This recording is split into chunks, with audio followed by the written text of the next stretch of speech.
Latest updates ఎప్పటికప్పుడు పొందడానికి big TV WhatsApp channel follow అవ్వండి. లింక్ డిస్క్రిప్షన్ లో ఉంది.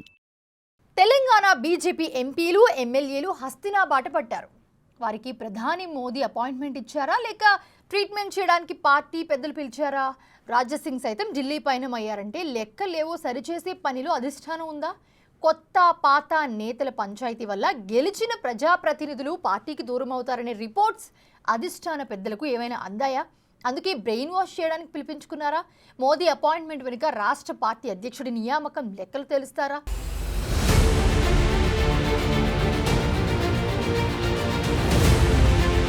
రాష్ట్ర బీజేపీ మేకపోతు గాంభీర్యాన్ని ప్రదర్శిస్తోందా అంటే అవుననే సమాధానం వస్తుంది. తెలంగాణలో ప్రత్యామ్నాయం తామే, రాష్ట్రంలో అధికారంలోకొచ్చేది మేమే, తెలంగాణ ప్రజలు బీజేపీ వైపు చూస్తున్నారని బీజేపీ నేతలు ప్రకటనలిస్తున్నారు.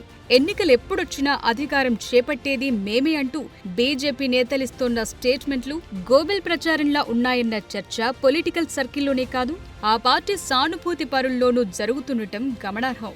అందుకు గత అసెంబ్లీ ఎన్నికల ఫలితాలే నిదర్శనమన్న అభిప్రాయాలు వ్యక్తమవుతున్నాయి.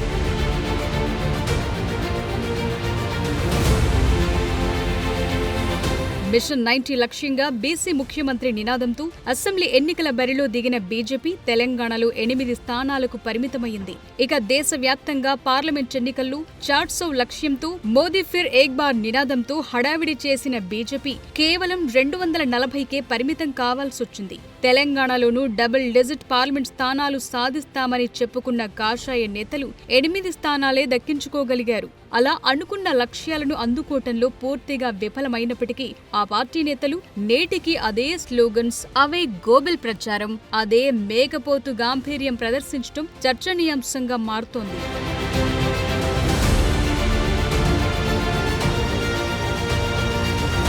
ఎన్నికల వైఫల్యాలు అటుంచితే గత ఎన్నికలే రాష్ట్ర బీజేపీలో కొత్త కుంపట్లను రగిలించాయి. కొత్త పాత నేతల పంచాయతీ పీక్ స్టేజ్కి చేరి కీలక నేతలు పార్టీకి దూరమవడానికి కారణమైందనే టాకుంది. రాష్ట్రంలో బీఆర్ఎస్, కాంగ్రెస్ పార్టీలకు ప్రత్యామ్నాయం తామే అని హడావిడి చేసిన కాషాయ పార్టీ ఎప్పటికప్పుడు బొక్కబోర్ల పడుతూనే ఉంది. ఇప్పటికే కొత్త పాత నేతల పంచాయతీ రాష్ట్ర బీజేపీలో సైలెంట్ గా ముదురుతోంది. ఇక గత ఎన్నికల్లో ఊహించని వారంతా విజయం సాధించారు.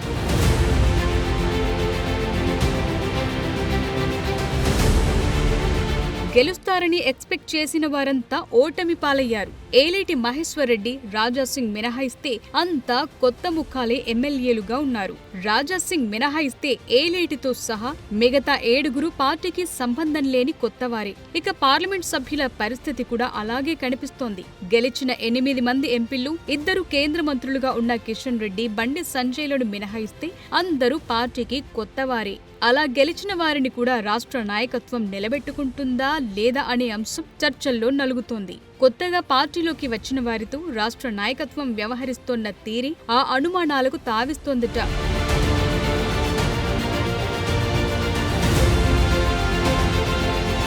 కొత్త నేతలెవరైనా పార్టీలోకొస్తే అంత తొందరగా జీర్ణించుకోలేని మనస్తత్వం పాత నేతల్లోనే బలంగా కనిపిస్తుంది. పాత నేతల వైఖరి కారణంగానే బీజేపీలో చేరిన కీలక నేతలంతా పార్టీకి దూరమయ్యారన్న అభిప్రాయం ఉంది. ఇక గెలిచిన ఎమ్మెల్యేలను, ఎంపీలను సరిగ్గా చూసుకుంటారా అంటే అదీ లేదు.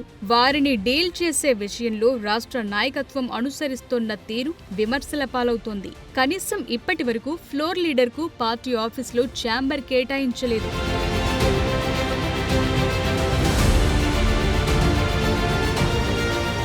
ఎమ్మెల్యేలు, ఎంపీలు, రాష్ట్ర నాయకత్వం మధ్య సమన్వయం పూర్తిగా కొరబడింది. ఆ క్రమంలో కొత్త పాత నేతల పంచాయతీలతో నేతలతో పాటు క్యాడర్లు కూడా గందరగోళం నెలకొంటోంది. అసెంబ్లీలో 4 లీడర్గా పార్టీలోకి కొత్తగా వచ్చిన ఏలేటిని ఎలా నియమిస్తారని పార్టీలోని పాత నేతలు ఇప్పటికీ సన్నాయి నొక్కులు నొక్కుతూనే ఉన్నారు. ఏలేటి కూడా అందరినీ సమన్వయం చేసుకోవటంలో విఫలమవుతుండటంతో 8 మంది ఎమ్మెల్యేలు 8 దిక్కులన్నట్టు వ్యవహారం నడుస్తోంది.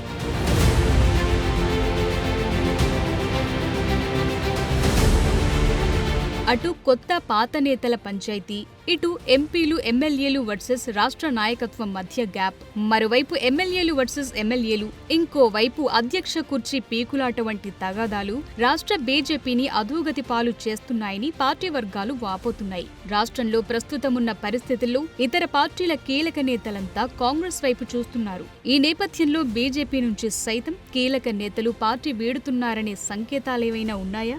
ఆ సంకేతాలు అధిష్టానానికి అందాయా? అందుకే బీజేపీ ఎమ్మెల్యేలు ఎంపీలకు బ్రెయిన్ వాష్ చేసేందుకే మోదీతో అపాయింట్మెంట్ ఫిక్స్ చేశారా అనే సందేహాలు వ్యక్తమవుతున్నాయి.